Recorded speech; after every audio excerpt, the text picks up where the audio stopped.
외롭고 고독한 길이었습니다. 고난받고 버림을 받고 죽으러 가는 길이기 때문에 고난의 길이요 고독한 길이었던 것입니다. 그런데 여러분, 왜 많은 나무 중에 하필 종려나무 가지를 흔들었을까요? 종려나무는 아주 깊은 뜻이 있기 때문입니다. 종려나무는 바람이 몰아치고 폭풍이 몰려오는 상황 속에서도 잘 자라고 꽃을 피우고 풍성한 열매를 맺고 죽지 않는 나무라는 뜻이 있기 때문입니다. 그리고 종려나무는 승리, 안식, 풍요, 번영, 축복, 구원을 상징하는 나무입니다. 주님이 십자가를 지시기 위해서 예루살렘으로 입성하지만 그것은 죽음과 실패가 아니라 영원한 승리요 부활과 영생을 위한 것이라는 것입니다. 우리가 세상을 살다 보면 때로는 실패한 것처럼 보이지만 실패를 통하여 하나님의 뜻을 이룰 때가 있다는 것입니다. 지금 여러분들의 상황이 힘들고 어려워도 반드시 주님이 승리하게 해주실 줄 믿고 여러분 믿음으로 승리하는 삶을 사시기를 주님의 이름으로 축원합니다. 둘째 날 월요일 날에는 열매 없는 무화과 나무를 저주하시고 성전을 깨끗게 하신 날입니다. 타락해버린 예루살렘 도성과 제사장들의 모습을 보시고 그들에게 쏟을 저주와 분노를 무화과 나무에게 대신 쏟아 부은 것입니다. 입만 무성하고 열매가 없는 무화과 나무와 같은 그들에게 멸망을 선포하신 거예요. 육적으로는 잘 먹고 잘 사는데 복음의 열매를 맺지 못하면 이렇게 된다는 거예요. 그래서 우리는 세상적인 열매, 돈도 많이 벌어야 되지만 영적인 열매를 많이 맺어야 되는 것입니다. 영적인 열매 맺는 게 뭐예요? 전도하는 거예요. 첫째가 전도하는 것입니다. 그러니까 여러분 항상 머릿속에 전도해야 되겠다는 생각을 가지면서 생활을 하시기 바랍니다. 저는 이렇게 세상에 우리 목사님 시장 같은 게 말이 많다고 해요. 말이 늙어서 물론 말이 많은 것도 사실입니다. 그런데 전도하고 싶어서 말하는 거예요. 전도하고 싶어서. 여러분 전도 많이 해서 축복을 받으시기 바랍니다. 그리고 성전 안에서 매매하는 모든 자들을 쫓아내시고 돈 바꾸는 사람들의 상과 비둘기 파는 사람들의 의자를 둘러 엎으시고 그들에게 이르시되 뭐라고 그랬어요? 내 집은 기도하는 집이라 하였거늘 너희는 강도의 소굴을 만드는도다. 이렇게 말씀하시면서 제사장의 자격으로 성전을 돈을 버는 장소로 사용하는 사람들을 쫓아내고 성전을 깨끗게 하셨습니다. 셋째 날 화요일에는 예수님은 포도원의 농부의 비유, 혼인잔치의 비유, 무화과나무의 교훈을 말씀하시고 예루살렘 성을 내다보시면서 눈물을 흘린 날이 이 날이에요. 앞으로 처참하게 무너져버릴 예루살렘 성전을 생각하시면서 그것도 모르고 흥청망청 살아가는 무매한 백성들을 바라보시면서 안타까워서 눈물을 흘린 것입니다. 누가복음 23장 28절에 보면 주님은 십자가의 행렬을 따르면서 또 눈물 짓던 여인들에게 뭐라고 했어요? 예루살렘의 딸들아 나를 위해 울지 말고 너희와 너희 자녀들을 위해서 울라고 다 이르셨습니다. 그리고 누가복음 21장에 보면 어느 가난한 농부가 두렙돈을 헌금하는 것을 보시고 예수님은 헌금의 양보다 질이 더 중요하고 신앙의 핵심은 풍부한 재물과 화려한 외형에 있는 것이 아니라 중심에 있다는 것을 알려주셨어요. 그러니까 우리가 헌금을 낼 때 부끄러워하면 안 되는 거예요. 1,000원을 내도 100원을 내도 당당하게 하나님이 축복해 주실 것을 믿고 헌금을 해야 된다는 것입니다. 그러나 중심에 있어야 된다는 거예요. 중심도 없으면서 남이 내니까 나도 내 뭐 이러면 안 된다는 거예요. 체면 때문에 냈거나 뭐 이러면 안 된다는 것입니다. 그런데 기복신앙도 또 안 되는 거예요. 너무 축복만 받으려고 물질적인 축복만 받으려면 안 된다는 것입니다. 아까도 말씀드렸듯이 영적인 열매를 많이 맺어야 되는 것입니다. 셋째 날 수요일 날은 베다니에서 쉬셨다고 성경을 말씀하고 있죠. 이날 밤 무슨 일이 있었어요? 이날 밤 가룟 유다는 대제사장들을 만나서 은 30에 예수님을 팔아먹기로 약속을 한 날입니다. 이날 베다니아의 마리아는 지극히 비싼 향유를 예수님의 발에 붓고 예수님의 발을 씻겨주신 날이 바로 이날입니다. 이 광경을 지켜보던 가룟 유다가 뭐라고 그랬어요? 이 향유를 어찌하여 300데나리온에 팔아 가난한 자들에게 주지 아니하였느냐 하고 그 일을 책망했어요. 그런데 이 가룟 유다가요, 이 헌금을 훔쳐달라고 그랬다는 말씀도 있더라고요. 헌금을 300데나리온 되면 자기가 일부 일마에 포켓하려고 그렇게 했다는 말도 있어요.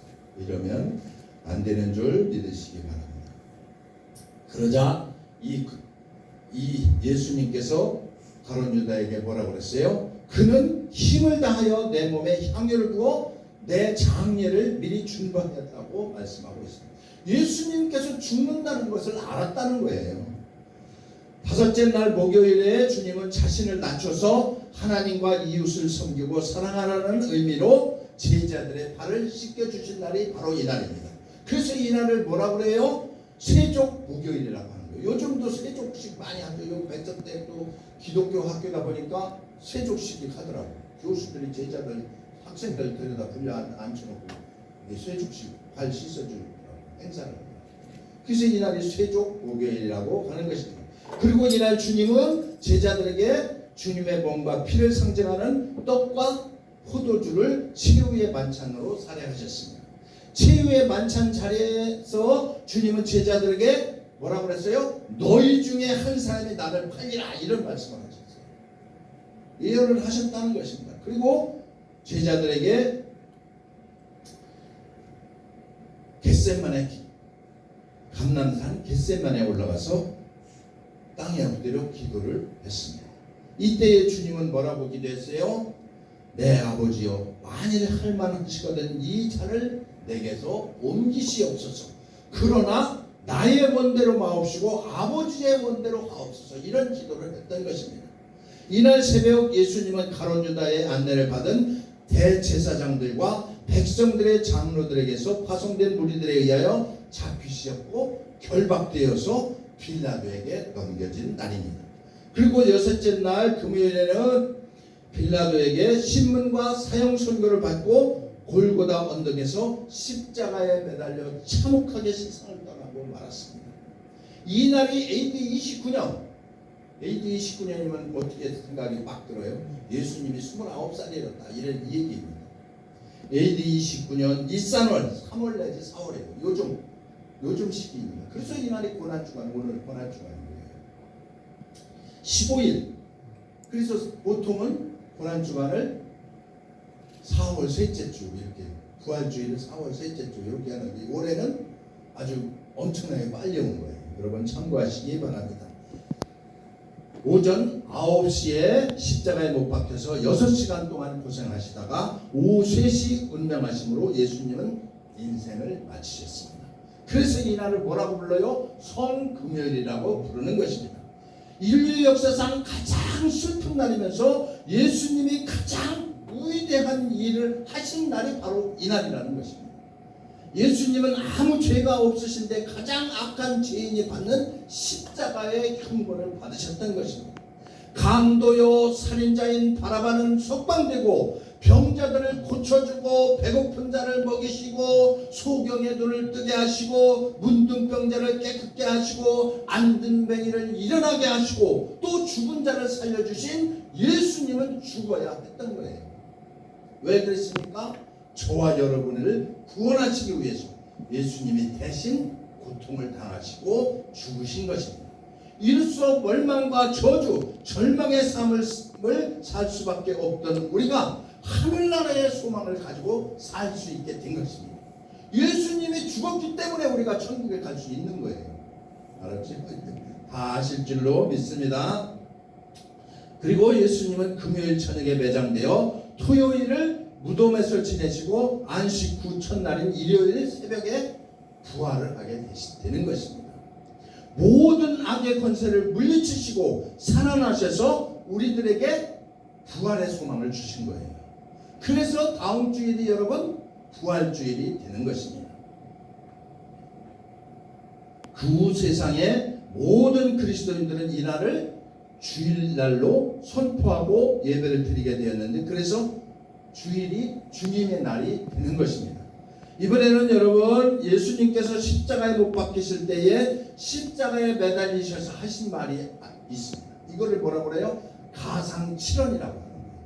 십자가 위에서 7가지 말씀을 하셨다 해서 가상칠언이라고 하는데, 이 가상칠언을 한번 공부해 보겠습니다. 예수님께서 십자가 위에서 하신 첫 번째 말씀은 누가복음 23장 34절에 보면, 아버지여 저들의 죄를 사하여 주옵소서, 자기들이 하는 것을 알지 못함이다, 이런 말씀을 하셨어요. 이 말씀은 예수님에게는 모든 인간의 죄를 다 용서할 수 있는 속죄권이 있다는 것이에요. 예수님은 자기를 십자가에 못 박도록 판결한 빌라도와 당시의 모든 종교 지도자들, 그리고 예수님을 3번이나 부인했던 베드로, 또 자신을 팔아먹은 가룟 유다까지도 다 용서를 하신 것입니다. 그러니까 저와 여러분을 포함한 모든 인간들의 죄를 다 용서하신 거예요. 예수님은 원수까지도 사랑하셨고 그들을 위해서 용서의 기도를 하셨다는 것입니다. 마태복음 5장 44절에 보면 원수를 사랑하고 박해하는 자를 위해서 기도하라는 말씀을 친히 실천하신 것입니다. 두 번째 말씀은 누가복음 23장 43절에 나오는 내가 진실로 네게 이르노니 오늘 네가 나와 함께 낙원에 있으리라, 이런 말씀을 하셨어요.